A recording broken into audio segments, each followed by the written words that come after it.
आज की हिंदी कक्षा में सभी को स्वागत है. ഇന്നത്തെ ഹിന്ദി ക്ലാസ്സിലേക്ക് ഏവർക്കും സ്വാഗതം.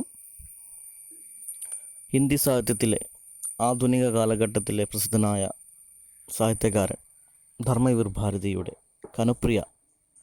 കനുപ്രിയയിലേക്ക് നമുക്ക് കടക്കാം. കനുപ്രിയ രചിച്ചിരിക്കുന്നത് 1959 അദ്ദേഹം നൽകിയിരിക്കുന്ന കനുപ്രിയ എന്ന ഈ പേരിൻ്റെ അർത്ഥം കനു എന്ന് പറഞ്ഞാൽ കൃഷ്ണനും പ്രിയ എന്ന് പറഞ്ഞാൽ രാധയുമാണ്. കനുപ്രിയ ഒരു പ്രബന്ധകാവ്യമാണ്. കനുപ്രിയ എന്ന കാവ്യരചനയ്ക്കുള്ള പ്രേരണ ധർമ്മവീർ ഭാരതിക്ക് ലഭിച്ചത് വിശുദ്ധ ഗ്രന്ഥമായ ഭാഗവതത്തിൽ നിന്നാണ്.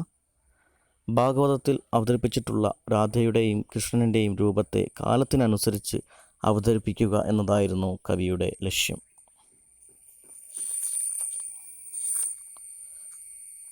നമുക്ക് കവിതയിലേക്ക് കടക്കാം. അതിനു മുമ്പായിട്ട് ധർമ്മവീർ ഭാരതി കനുപ്രിയ എന്ന് പറയുന്ന ഈ പ്രബന്ധ കാവ്യത്തെ 5 ഭാഗങ്ങളായിട്ട് തരംതിരിച്ചിരിക്കുന്നു. പൂർവരാഗ്, മഞ്ജരി പരണൈ, സൃഷ്ടി സങ്കല്പ്, ഇതിഹാസ്, സമാപൻ. അതിൽ തന്നെ ആദ്യ ഭാഗമായ പൂർവരാഗ് അതിനെ 5ആയിട്ട് തരംതിരിച്ചിരിക്കുന്നു. അതും ഗീതങ്ങളായിട്ട്, അതിന് പേര് നൽകിയിട്ടില്ല. പെഹ്ല ഗീത്, ദൂസറ ഗീത്, തീസറ ഗീത്, ചൗത്ത ഗീത്, പാഞ്ച്വ ഗീത് എന്നിങ്ങനെയാണ് പേര് നൽകിയിരിക്കുന്നത്.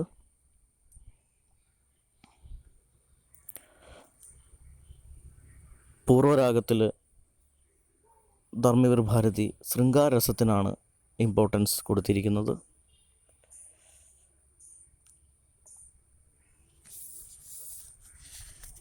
രാധയുടെയും കൃഷ്ണൻ്റെയും പ്രണയമാണ് ഈ കാവ്യത്തിലൂടെ വരച്ച് കാണിച്ചിരിക്കുന്നത്. ഇതൊരു റൊമാൻറ്റിക് പോയമായിട്ടാണ് നമുക്ക് കാണാൻ സാധിക്കുക. ഇതൊരു മിഥകീയ കാവ്യമാണ്. വിരഹിണിയായ രാധയെയാണ് നമുക്കിവിടെ കാണാൻ സാധിക്കുക. കൃഷ്ണൻ ഇവിടെ ആബ്സെൻ്റാണ്. പൂർവരാഗത്തിൽ കൃഷ്ണൻ ആബ്സെൻ്റാണ്.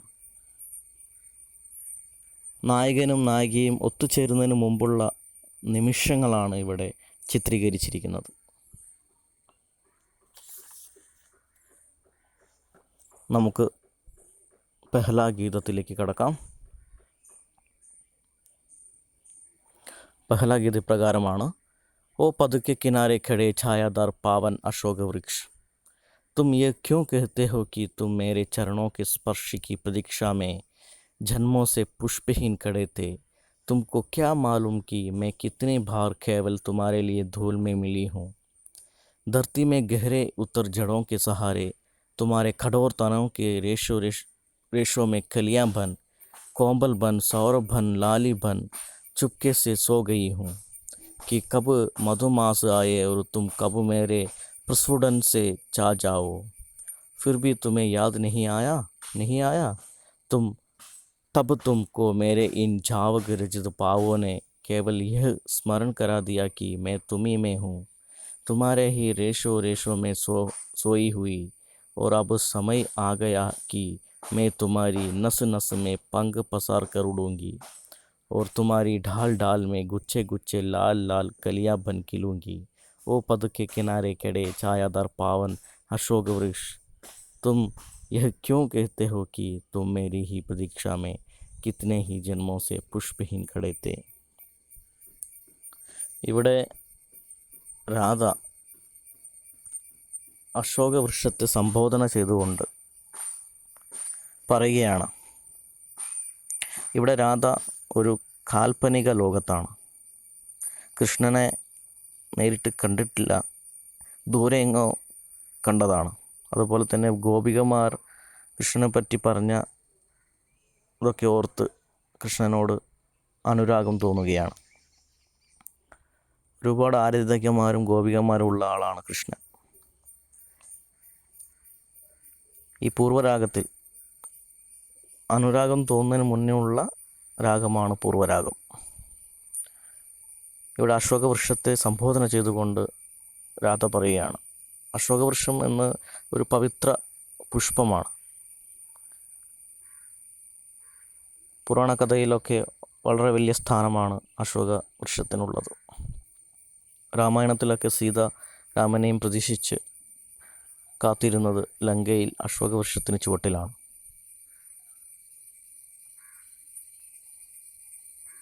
ഇവിടെ അശോകവൃക്ഷത്തെ സംബോധന ചെയ്തുകൊണ്ട് രാധ പറയുകയാണ്, ഹോ പതുക്കെ കിനാരെ കടെ ഛായാദർ പാവൻ അശോകവൃക്ഷം. എല്ലാവർക്കും തണലും സമൃദ്ധമായി നൽകുന്ന വയ്യരികിൽ നിൽക്കുന്ന അശോകവൃക്ഷമേ, तुम यह क्यों कहते हो कि तुम मेरे चरणों के स्पर्श की प्रतीक्षा में जन्मों से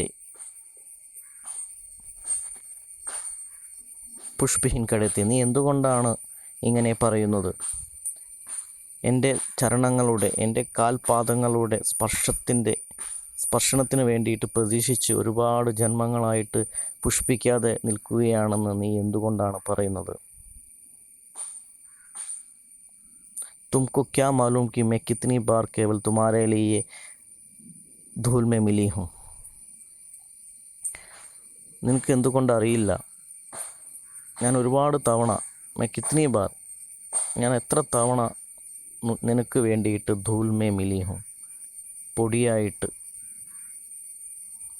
അതുപോലെ തന്നെ ധർത്തി മേ ഗഹരെ ഉത്തർ ജഡോ കെ സഹാരെ, വേരുകളുടെ സഹായത്തിൽ ഞാൻ മണ്ണിൻ്റെ ആഴങ്ങളിലേക്ക് ഇറങ്ങി.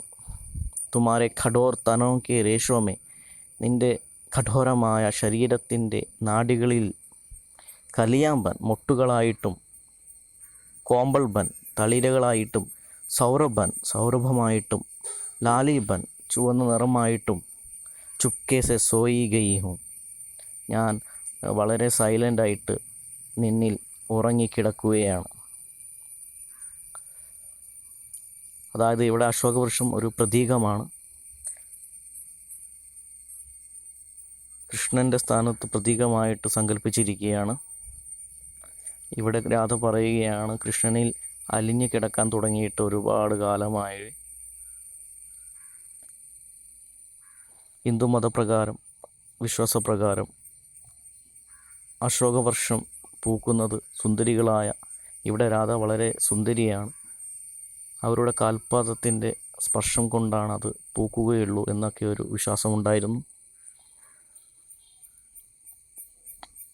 പക്ഷേ ഇവിടെ അശോകവൃക്ഷത്തോട് രാധ പറയുകയാണ്, നീ എന്തുകൊണ്ട് അറിഞ്ഞില്ല, ഞാൻ എന്നോ നിന്നിൽ അലിഞ്ഞിരിക്കുകയാണ്. അതായത് കൃഷ്ണനിൽ പ്രേമം കൊണ്ട്, സ്നേഹം കൊണ്ട് എത്രയോ കാലമായിട്ട്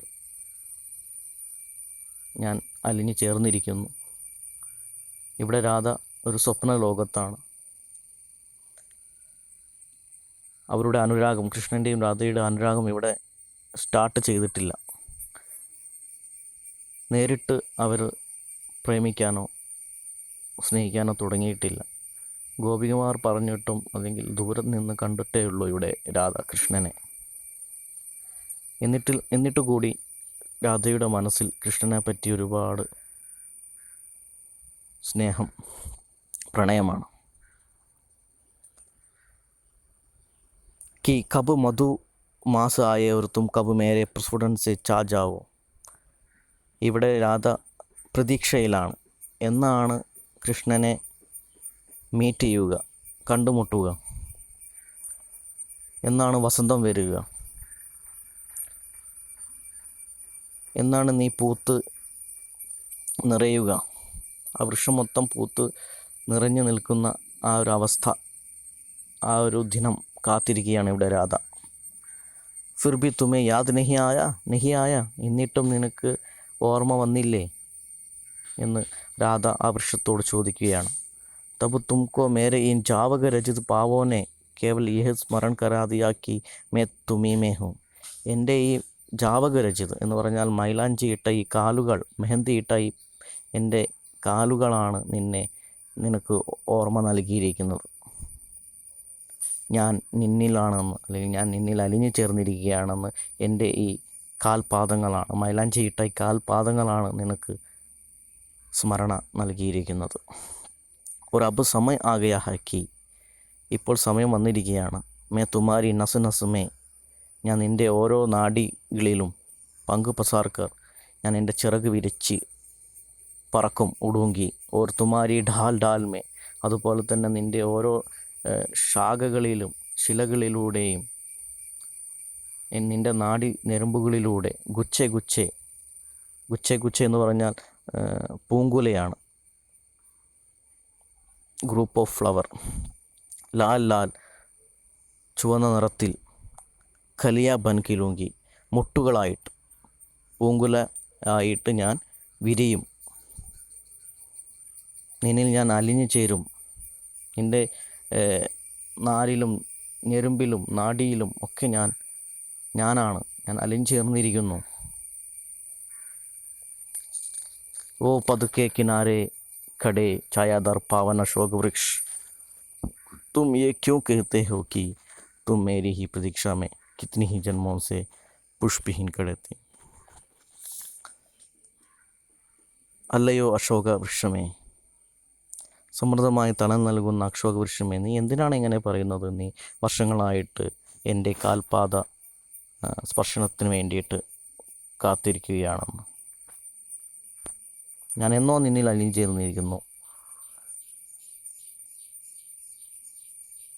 ഞാൻ കൃഷ്ണനിൽ എന്നോ അലിഞ്ഞു ചേർന്നിരിക്കുന്നു. കൃഷ്ണനോട് എന്നോ പ്രണയം തോന്നിയിരിക്കുന്നു. അദ്ദേഹത്തിൻ്റെ പ്രതീക്ഷയിൽ ഒരുപാട് കാലമായിട്ട് ഞാൻ മൈലാഞ്ചിമിട്ട് ഇരിക്കുന്നു. കൃഷ്ണനെ കണ്ടുമുട്ടാനുള്ള പ്രതീക്ഷയിൽ ആ വസന്തം എന്നാണോ വരുന്നത്, ആ വസന്തം കാത്തു നിൽക്കുകയാണ്. എന്നിട്ട് വേണം എനിക്ക് ഇങ്ങനെ പൂത്തലിച്ച് നിൽക്കാൻ, മുട്ടുകൾ വിരിഞ്ഞ് ഇങ്ങനെ പൂത്തു നിൽക്കാൻ.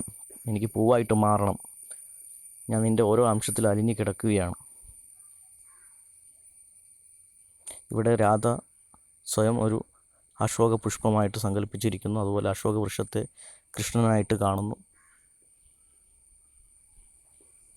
രാധ ഇവിടെ ഒരു കാൽപ്പനിക ലോകത്താണ്. പ്രണയിക്കുന്നവർക്ക് എല്ലാവർക്കും അറിയാം, അവരൊരു സാങ്കല്പിക ലോകത്തായിരിക്കും എപ്പോഴും. പ്രണയിക്കുന്നവനെ കാണണം എന്നൊന്നുമില്ല. പ്രണയം ഒരു അനുഭൂതിയാണ്. പ്രണയിക്കാത്തതായിട്ട് ആരുമില്ല.